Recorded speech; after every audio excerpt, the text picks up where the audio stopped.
so excited to be here today with Martha Hernandez and Julie Sugarman, who will be part of a panel presentation at the 2025 NIOPA conference.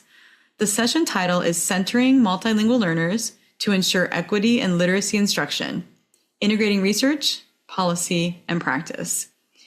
And during this session, the panel will share their perspective and efforts to bring attention to the impact of adopted policies and practices that marginalize multilingual learners. They will describe the landscape of policymaking and implementation that impacts multilingual learners, and also share research-based findings on culturally and linguistically appropriate literacy practice for MLs. So welcome, Martha and Julie. As we gear up for the 2025 NIOPA conference, what would you like our listeners or viewers to know about you and your backgrounds and your journey to this work? Well, I'll go first. I'm so excited to be presenting at NAILPA, and as a NAILPA board member who is chair of the AMP committee, I'm really excited to be able to bring a policy message to the NAILPA community. I work mostly in English learner policy nationwide at the Migration Policy Institute, and my interest in this literacy issue is really around policies around literacy that affect English learners, and that's really going to be our focus.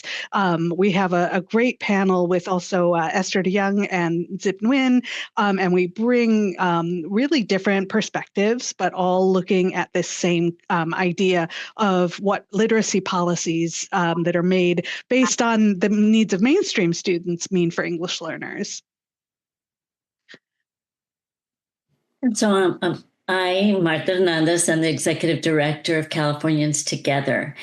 Californians Together is a statewide coalition of 35 organizations that represent advocates, educators, and policy leaders, all dedicated to advancing equitable education and policies and practice for California's 1.1 million English learners.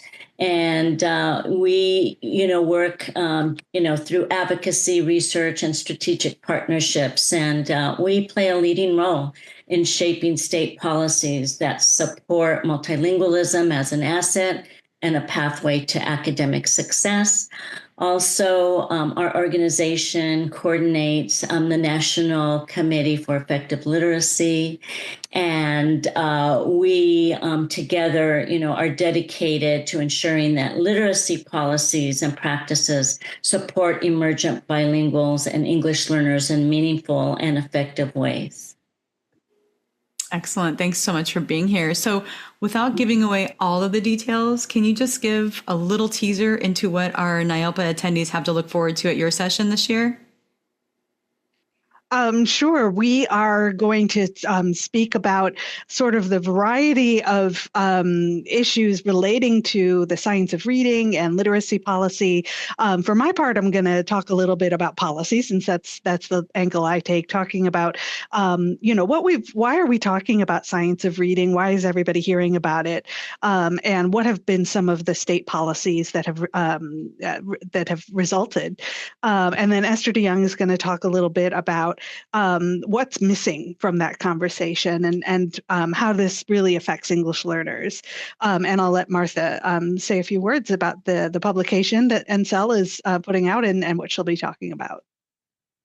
And so Julie mentioned the science of reading policies that are shaping, literacy instruction across the country. But then there's the question, how are these policies impacting emergent bilingual English learner students and their teachers? And so NCEL, the National Committee, just published a new report with a very, very long title. But the title is Voices from the Field, Impact of the Implementation of the Science of Reading Instruction and Policy on Emergent Bilingual English Learner Literacy Programs and Teachers. This report was written by Kathy Escamilla and Kim Strong, both from the University of Colorado, Boulder. And they analyzed close to 80 educators from across the country. And the report really highlights how teachers, literacy coaches, and district leaders are navigating the science of reading policies, particularly in bilingual, dual language, and English medium settings. And so the report really directly captures the voices of educators about the challenges that they are facing, the adaptations that they have had to make, and what they really need to truly support multilingual learners. And the report highlights 7 key findings, as well as provides recommendations for education leaders. Thank you. That sounds really exciting and very interesting. And it sounds like it's just hot off the press, too. It is. So in your session, you're going to focus on the intersection of research, policy, and practice as it relates to literacy instruction for multilingual learners. Can you tell us a little bit about how educators and policymakers can work together to integrate this research-based, culturally and linguistically appropriate practice into everyday classroom instruction? I think this is really critical because one of the things that we've been discussing in the National Committee is the fact that the research on the science of reading or research on reading development is sort of one set of literature. And then there's many other pieces of literature that are just as important for understanding how students learn to read.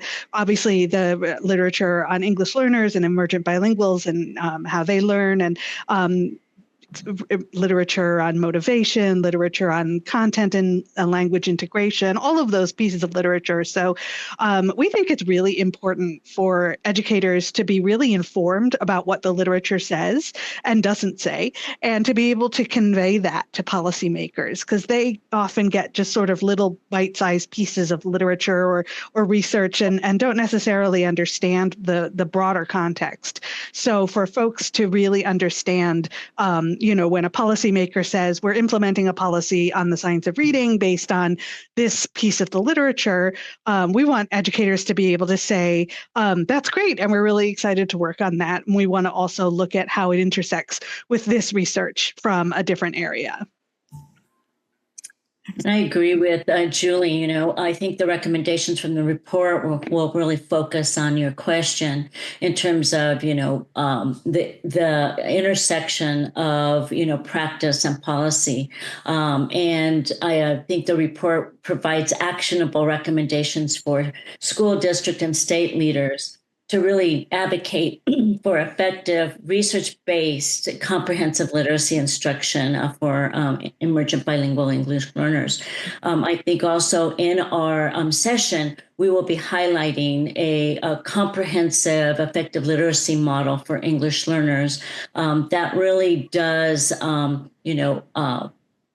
leverage a student's home language rather than viewing it as a deficit. And so I think policymakers will hear the voices from the field as they read our report and read the recommendations that we have provided. Yeah, that's really insightful. And I think it's just really powerful to think about just the conversations that you're all going to have at the conference and just around this report. Because I think so many times, so many of our national initiatives, are rolled out and they don't have our multilingual learner educators or experts at the table. And then we are kind of left trying to retrofit and sort of overlay the ELML, DL policies sort of and best practices on top of those initiatives. So it's sort of a challenge for our field to be able to make sure that when these initiatives land in the classrooms with teachers and students in the presence of content, that they actually have considered those best practices for our students and all students, not just, students who maybe had advocates at the table. Absolutely. And I think that teachers often feel very isolated, especially when it's a smaller impact district. And so I think one of the beautiful things about this report is the way that it shares ideas and helps teachers not feel so alone and say, oh, everybody else is having these same challenges and here's some things that they did about it. That's excellent. I can't wait to read it myself. So as we think about multilingual learners and some of the inequities they continue to face in our educational landscape, what role do you see policy and teacher preparation and teacher professional development programs playing to ensure that our educators are equipped with the tools and knowledge to support our multilingual learners in literacy development? Martha, do you want to go first on that one? Sure. And so, I can speak into California. I mean, we really know that all of these pieces have to work together. It's not just teacher preparation, but it's also professional learning for our teachers who are currently working. And so they need to be aware about the need to search out all of the research, as Julie had mentioned, not just, monolingual research on monolingual literacy development, right? Which often leaves out critical research on bilingualism and biliteracy, but they need to have, a comprehensive view of literacy. And, we in California, of course, we do have and are very lucky to have an English language arts, English language development framework that is very comprehensive and includes all of the areas of literacy, not just the foundational skills. And so teacher prep programs have to be equipped to be able to provide this comprehensive view and also be able to share the research on bilingualism and biliteracy and effective literacy for English learners. And then, we need to kind of look at the gaps in terms of, what we need to address so that educators can focus on the unique and individual needs of students. And so sometimes, for example, English language development gets left out of the equation. And for English learners, ELD or ESL is a partner to literacy. And so we have a lot of work ahead of us, but I think all of the pieces, and there needs to be policy, of course, funding, resources, instructional materials to assist teachers to make this happen in the classroom. I think one of the real challenges in the educational multilingual learners is the fact that, there's a lot of states that have great policies and are developing roadmaps and being very clear about what the goals are, what the what the approaches should be. But then each individual district and each individual school really, and sometimes each individual classroom is implementing that and doing so for different populations in different contexts with different resources. And so, I think we're really seeing, especially with this issue of literacy development, the complicated intersection of all of the pieces of policy that come together, assessment, materials development, whether it's a state that has a lot of control over the kinds of materials you buy or less control, and whether there's requirements for teacher development or not, and what those requirements are. So this whole issue of the intersection of policy and teacher training and implementation is a really good area to sort of look at that as a sort of a case study of what makes it really complicated to make sure that individual students are getting what they need as you sort of then look bigger at the classroom and school and state level. And especially when, unfortunately, there's no one size fits all approach. What's working in one district and one school building and even one classroom doesn't necessarily work everywhere, even in the same district or same building. So it's like, to your point, it's even more challenging because of the nuances that come along with the roster we have this year in our classroom, right? Absolutely. So just thinking about kind of looking towards the future, I'd like to just kind of wrap us up with some advice from you all, or just some key policy changes or initiatives that you believe would help us level the playing field for our multilingual learners in literacy instruction. What advice do you have, or what are some of your ideas around these policy changes or initiatives? I just want to say that if policymakers center the needs of English learners from the beginning, and not have to, as you said, retrofit later on, it would solve a lot of the problems. We also have to think about all of the different types of programs that, students are enrolled in. And often we forget that some students actually have the benefit of being in a dual language or biliteracy setting. And, literacy needs to look different in those particular classrooms.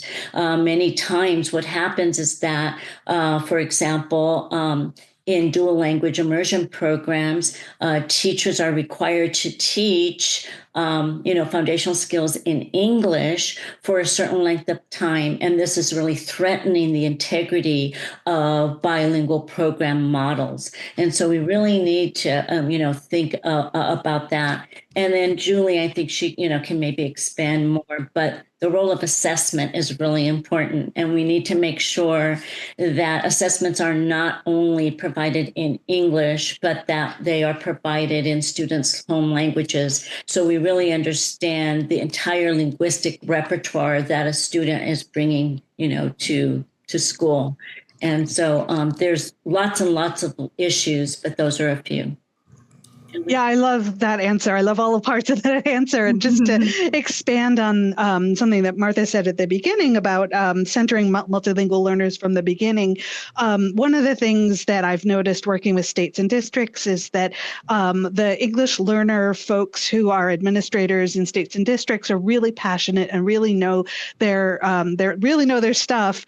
And it usually is dependent on them to be in the room to make sure that English learners are listened to, or their ability to galvanize a group of people to come together and make decisions. And I think states and districts really need to think a lot more about how to systematize that centering of English learners. What does it mean for all of the members of staff to have that kind of expertise, at least to some degree, so that it's not all incumbent on that one person to feel like they need to be at every single table when decisions are made, but that they can count on their colleagues to be able to think about what does it mean for assessment? What does it mean for materials development? What does it mean for professional development?